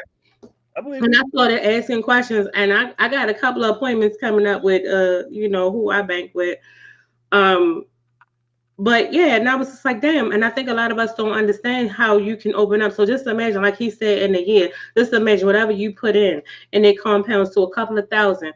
So if you do that for a young child, just imagine, okay, they got probably like 5,000-10,000 in a year. Just imagine when they get like 20 something, or you could set it for, okay, you cannot touch this till 21, right? You don't have to work 21. You know how much money gonna be in that account just sitting? Because that's what he meant by saying, let your money work for you. There are avenues of money. When I say we gotta understand money, we know how to do money. We know what money can get us, but we don't know how money can make itself for us, whereas though we don't have to slave and work as hard. I'm glad he posted that because you know what? I'm about to do that for my grandchildren.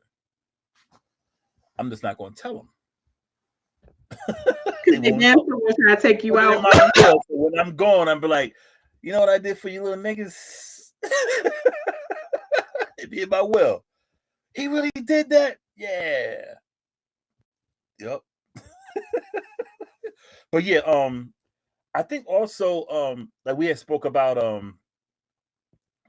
us as parents teaching with the schools. I think, like I said, I'm not going to put a lot on the schools. I think they should teach them some, at least a starter kit. But we need to expand on that once they get home. Like, okay, what did you learn in school about da da da da da? and we didn't say, okay, this is how it is, blah blah blah blah blah, so we can explain more. Whatever they teach in there, we need to expand onto that, so they get a good idea. Like like we said, it 401ks, 403bs. We just said Roth IRAs for kids.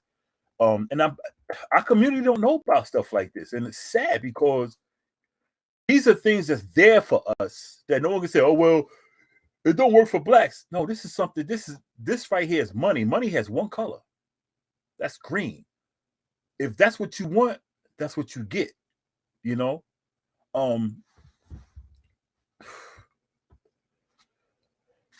It's frustrating, man, because the more we talk about this, the more I say, what do we actually know, man?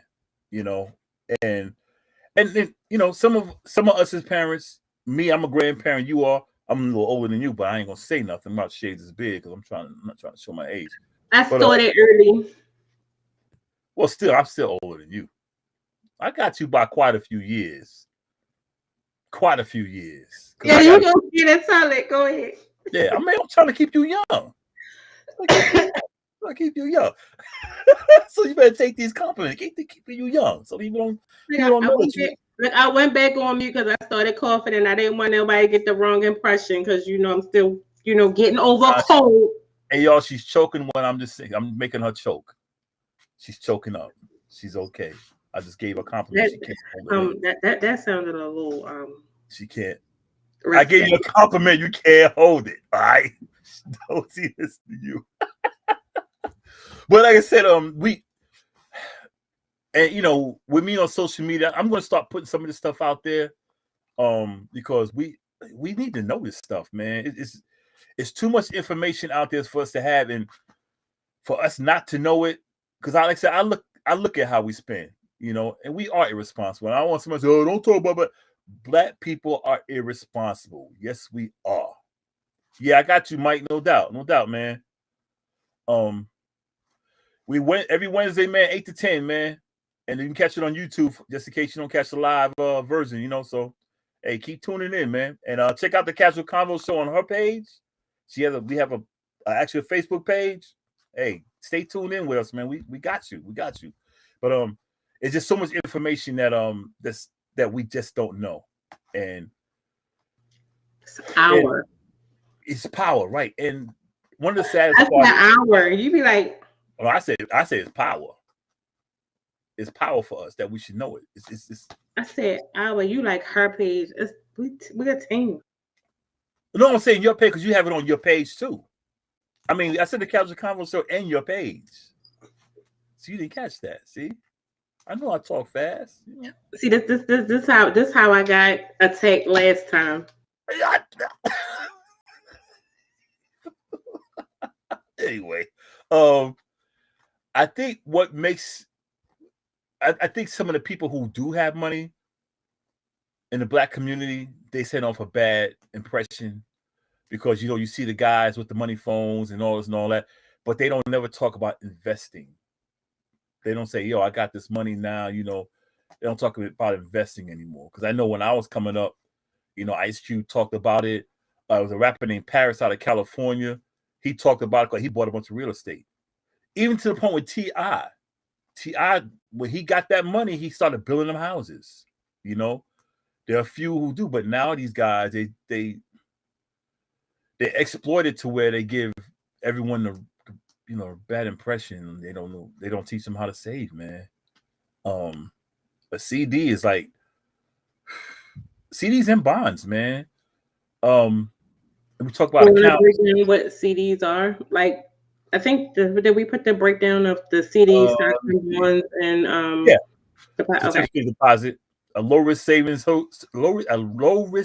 tool that can boost the amount you earn in interest while keeping your money invested in a relatively safe way, like savings accounts. CDs are considered. You want to break down each one? Oh yeah, that's what I'm doing. Okay. Yeah, that's what I'm doing. I'll read it. I'll read it again. All right, CDs. Like give an example, because like me, I'm like I can hear that, but then I'm like, okay. I'll read it and then I'll go ahead and do it. Thank you. CD certificate deposit a low-risk savings tool that can boost the amount you earn in interest while keeping your money invested in a relatively safe way. Like savings accounts, CDs are considered low risk because they are FDIC insured up to 250,000. Basic, what they're saying is the money you have, anything should happen to it. I mean, let's say you got about 2,000 in the CD. If something should happen to it where it gets, stolen or whatever, insurance is going to pay 250 grand, up to 250 grand. It's not saying that's what you're going to get, but it's just like insurance. It's insurance on money. It's just like I was saying earlier, like if you have the money in your home, someone takes it, it's gone. If you have it in the bank, anything can happen. But when you had a certificate deposit, that's basically, it's like if you having a what do you call any type of certified document. Let's say a notary, anything like something like that. It's saying, okay, this money is there. It's not physical money, but it's there. But your money is sitting there. Stocks and bonds, something's real good. It's like a contract for your money. The certificate is like your contract that says that this is the money that's there, and that what it's going to grow, even though it's a low interest rate with a high interest rate. Right. So your low interest rate, it doesn't mean you're going to be like, oh, I'm a millionaire overnight. Oh, no. Compound and low numbers. So on over time, now that's the one thing that someone did tell me, like over time, when you have your money in a CD, it compounds a little slower, but it's definitely lucrative.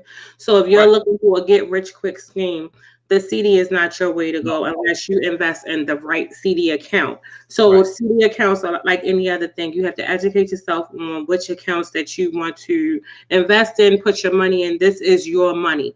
Anyone in this institution can give you suggestions based off of what your current income status and financial status looks like on paper. Because regardless of what you think you make and how you spend, and that's why I said we always want to track our spending and our savings and how we do things. That's your financial spreadsheet, so to speak.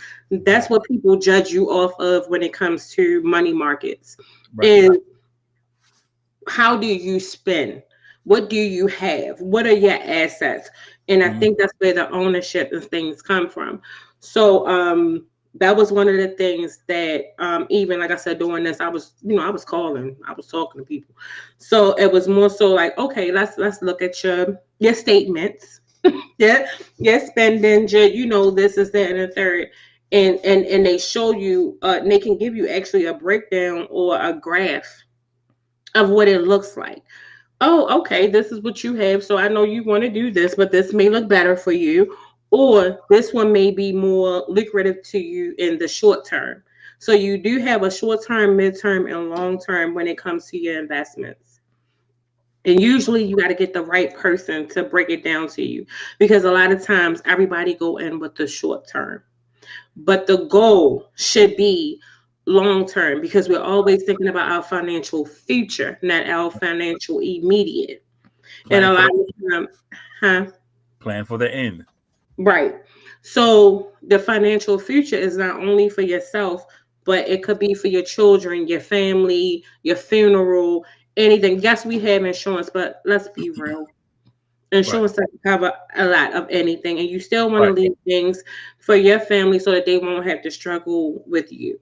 And we don't think about those things and those avenues of where we put our money. So even when we invest in these CD accounts, which we're on right now, and of course we'll get into stocks and things like that. So even when you want to invest, yes, you want to invest in the best one, but you also want to look into how the corporation is funding. You also want to research the corporation. They may be great right now. What was their past like? What is their future goal? Because every corporation has a mission. You always want to see what their goal is, where they see themselves, because they want you to put your money into them, because your money goes into their supplies and demand and their operation. But if their operation may fold, or if they folded several times before, do you really want to put your money into this corporation? That's a whole nother conversation. But when it comes to the CD, you want to definitely know and see if you're looking for the quick flip, the CD may not be for you. No. They want you to know, okay, this is the money that you want to put, but you're not going to pull out. So we're going to let this sit for X amount of time, and then we're going to send you receipts of what, and then they will let you know how it works. But I always tell people, do your own homework of how it goes. Always. You can pull out if you can cash out, because if you cash out too early, you do have to pay the penalty. The same way with like a 403. And I feel like everyone should have a 403 and a 401. Right. Stocks and bonds. The main difference between stocks and bonds is that stocks give you partial ownership in a corporation, while bonds are a loan from you to a company or government. Bonds are generally more stable than stocks, but have provided lower long-term returns. That's what my buddy was teaching me in the military, that he had bonds. And even with bonds, we just spoke about the CDs. You have to have them for a certain amount of time. You just can't get a bond a day. I'm going to cash out tomorrow. Don't work that way. But the bond is more secure than the stock. Yeah. That's the missing piece. Like everybody right now. Get ready to get the stocks. Get ready to get the stocks. Oh no, I was just saying because COVID. Like go ahead and get that. I thought we was on them both. Okay. I didn't know. Okay, go ahead. I'm sorry. Oh, my fault. I don't have it in front of me. I'm following you, but I be having inserts. I know the voices. Stock markets are venues where buyers and sellers meet to exchange equity, shares, a public corporation. Stock markets are components of a free market economy because they enable democratized access to investor trading and exchange of capital. When you buy stock, you buy into the company. And whatever they make is what you make. Make a percentage. You put $1, you're not going to make 1,000 right then. It depends on what's going on with the company. But when they lose, you lose. Period. And that's the whole point. You got to know, research the company. Right. And again, understand the mission statement and the goal of the company. Get to know those board members. How often do they meet? Is their goal achievable? Do they have a long-term goal where so this company can continuously grow? Because a lot of companies get established and they're like immediate. If they continuously go into grand openings, and they go bankrupt on those things, that's what you are putting your money into. A lot of times, a lot of people don't know. To research a company is public knowledge. If you're going to put your money into something, everything about that company financially, its spending habits, its operational habits, the numbers, if it's like consumer numbers, patient numbers, whatever those numbers are, however they bring in revenue is accessible and public information. And that's a lot of things that we don't know. So sometimes you can look at the stock market and it's like, let's say they're like, oh, hey, Nike is up. Boom, boom, boom, boom. But let's say Nike folded a lot of times. Those are the things that you want to look for, because also when you put your money into these markets, when they take a loss, so does your money. So I think from what I learned from the stocks and bonds market, even though like with the bonds is what you want to let sit. Yeah. Now the stock, you want to know when to pull out. When it's getting ready to take a massive hit, so that you don't lose your money, but you also want to have your money make money. But that's, to me, and my son schooled me on this one, Charles Eric, is you got to understand and you got to really have time and patience to understand and follow the market, because you could miss something major of when you need to. Let me pull out something. I might let a little something sit in, but let me pull out a bulk of this, because if you miss that window, you lose your money. At my job, when you first walk in, we have a ticker right over the bar. It has stocks all 24/7. And people got to realize, when you buy and start, you're buying shares. Find out how much the shares cost. Because if a full share costs you $200, there's no sense in putting $1 down. Because I don't care how high the stocks go. If you just put $1 and a whole share costs $200, you got $5. Right, you might get $5. You might get like $2. You want to find how much the shit, like I got lucky when I got bought in the Tesla, one share was $200. I think it was like $225. I got lucky. I only got one share, but it's getting there. Walmart was low at the time. I did mine. The first time I did it was during the pandemic. And I said, okay, because shares were so far, they were way down. I said, oh, let me go ahead and get this. I bought in the Apple. It's a bunch of them. I got to look on my thing. But and I left them alone. And when I go to work, I always look at the ticker when I walk in. Okay, I'll stand there. Look, what you looking at? I'm looking at the ticker. Why? I said, because I got shit going on. You know, shit going on. Money market account. They work like other deposit accounts, such as savings accounts. As customers deposit funds in a money market account, they earn interest on those funds. Typically, interest on money market accounts is compounded daily and paid monthly. The great part about that is just what it said the last sentence. They compounded daily and paid monthly. To where if you just have your money in a regular savings or whatever, you might have your money in there, I don't know how long. You might earn a penny. You know, you might We earn don't know $2. about the money markets, though. You said what? We don't know about the money markets. Yeah, they're good. That's your nook and crannies. That's it right there. Yeah. If I compare all three, the money market would be the best investment and the most lucrative. Yeah. But you have to understand it.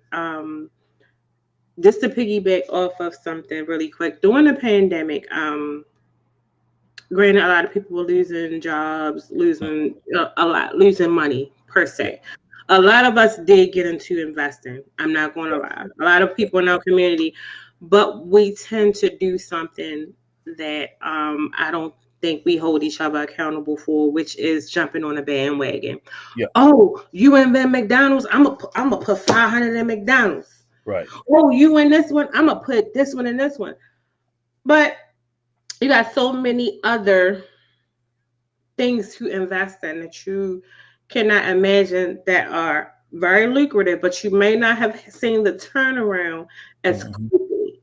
You might have had to let it sit, but by this time back then, and if you let it sit then, you could be a multi-millionaire.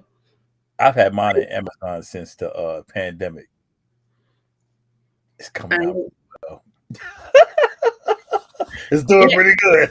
And yeah, so I mean, but that's the thing. And people are like, hey, I'm gonna put it in, I'm gonna pull it out. And then everybody was creating these groups. And the one thing I noticed about these groups was everybody was following a wave.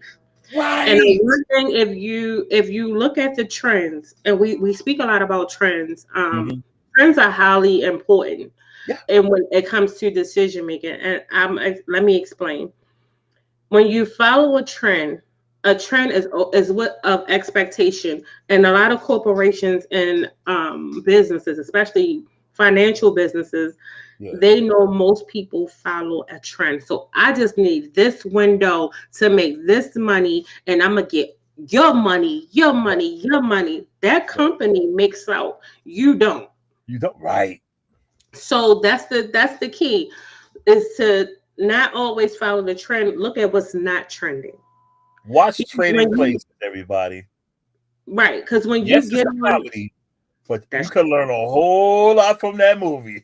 And you said that, and then that's true, because what's not trending a lot of times is up and coming, because it's not trending, it's going under the radar.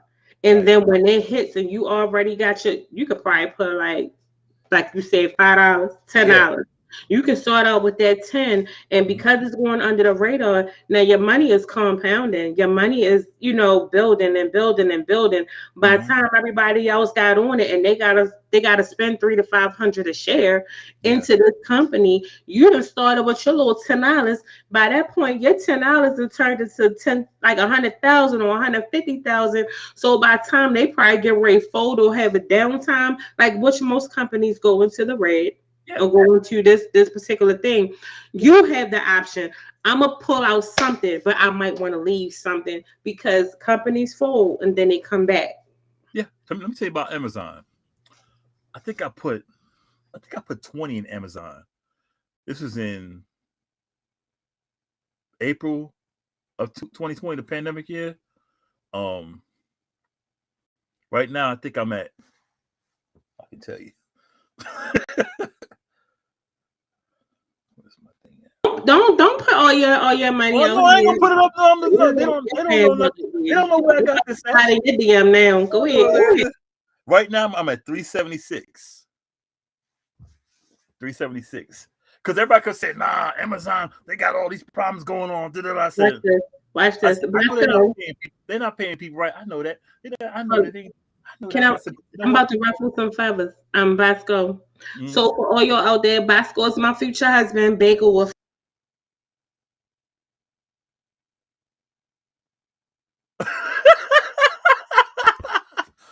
Shaka, if you're listening, she made that choice. Now I know he like 6'3", 6'4". Nah, he like, I can see he a big dude. I gotta look up at him now.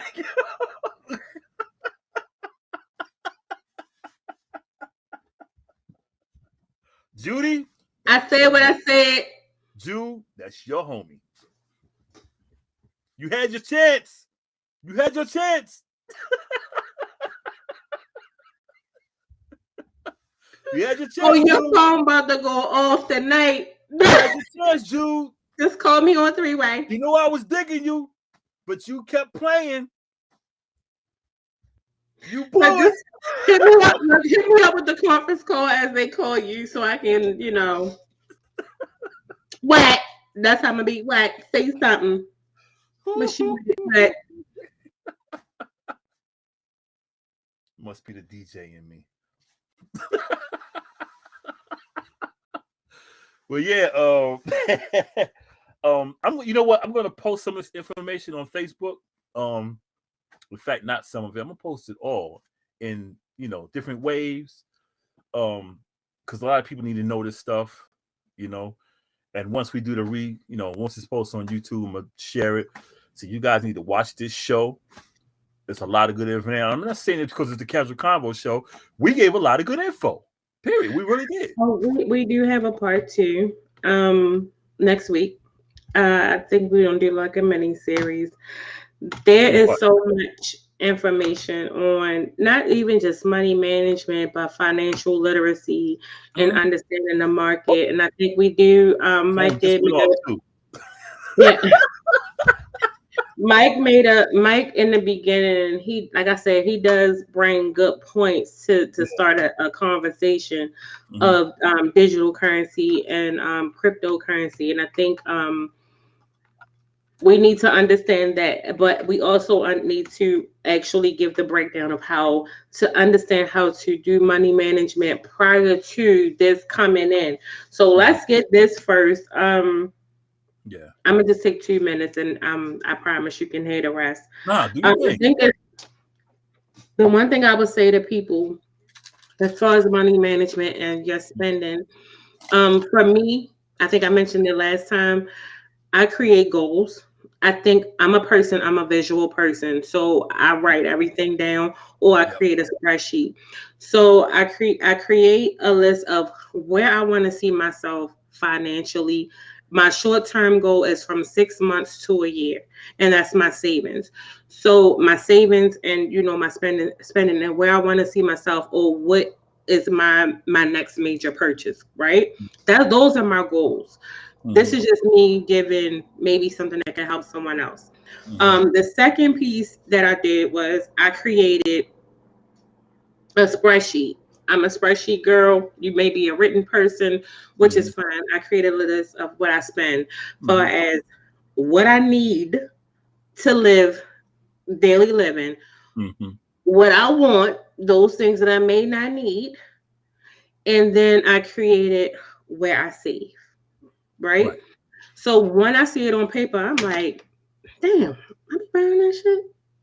You know what I'm saying? So I start crossing it off. So now I can see this, that. Am I still working on it? Yes. But just to give people an idea, if you want to manage your money, see where you're spending recklessly and adjust that. Make those adjustments. Once you make those adjustments and you start to save and you start to keep it, and you're like, I saved this much. Okay, I didn't do this. So let's say you save $400 a month.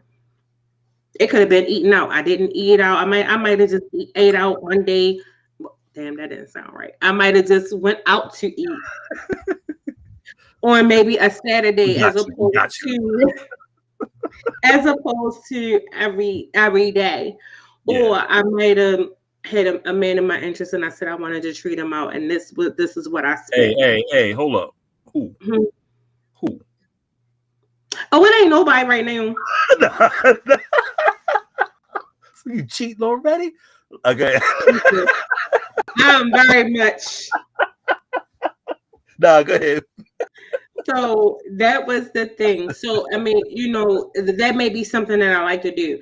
Yeah. I'm not saying don't do anything for yourself, but Right. what I'm saying is be mindful of Mhm. your spending and where you can save. And just imagine if you say, okay, I want a new car, or let's just say you want to go to Egypt. That money you save can go into an account Mhm. for Egypt. So if you're a person that only have one checking account and a savings, open up another account. It doesn't even have to be with the same bank. It could be with somewhere else. Open up another one. Have that checking account. So like me personally, I'm going to give it to y'all. I don't hold nothing back. I have an account that I use for my bills, and I have an account that I use for spending, whether it's hair, whether it's my name. Yeah. That's that. If that money is not there, it don't get done. Shout out to Power Pro. That's my Yeah. girl. So this money I do not touch. You get what I'm saying? So if it's my bill money, that's that. Now, even when it comes to my savings, I have money that I can touch for an emergency and money that I cannot. Yeah. But I had to develop these habits and actually get them down before I can tell my kids. You know what I'm saying? So and that's why I tell people all the time, develop habits that you can teach your children. And granted, yes, I started late, so I'm starting with my children late. But it's never too late to learn as long as a person is teachable and reachable. So if you're teachable and reachable and you're not doing these things, I just challenge you to try it for a month, 30 days. Most institutions will give you, okay, do it for this, and we're gonna see where you at. Come back, and then they will work with you, but you have to reach out and talk to them. They get paid for this Right. to get you financially aware and where they are, because they want your money to stay and they want you to bring as much money to them as you can. And that's why I said when I looked into it, and I'm constantly reaching out to my banking institutions, which I got coming up because I'm coming. Right. To the point now, when I called even about the show, they was like, what book was you reading? Nothing. I do a show. So I'm trying to figure out what y'all got going on with these CDs. So I'm going to a CD class.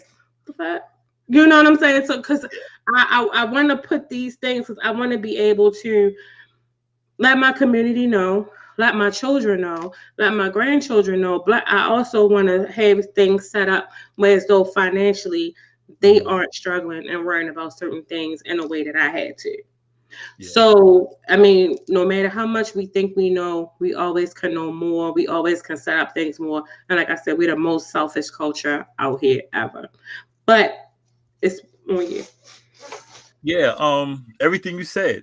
With me, I always allocate $100 a month for gas, regardless of what's going on. But everything you said. I'm gonna read Pyro's comment. I'm glad she shout out Doreen. Good advice when you write it down. However, you write it down and see it.